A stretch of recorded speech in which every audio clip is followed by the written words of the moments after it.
When at last I silence my chattering mind and purify myself of its untrustworthy mentorship, I find myself within a doorway opening upon an ancient shore that stretches out beyond. Beyond spiraling time and towering infinity, I come to find myself. I feel the presence of a mystery that knows no solution, a mystery whose true purpose lies beyond discernment.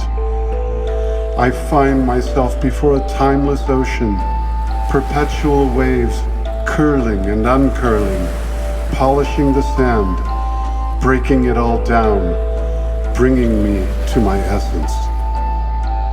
I find myself in the sprouting green of springtime and in the barren stiffness of winter. I run with the wild creatures and feel the sunlight, the moonlight upon my skin. I find myself in the starry skies and all their whispering secrets. I find myself in the soulful eyes of my brothers and sisters and all that passes this way.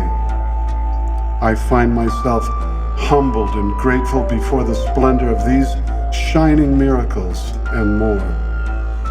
I find myself alive.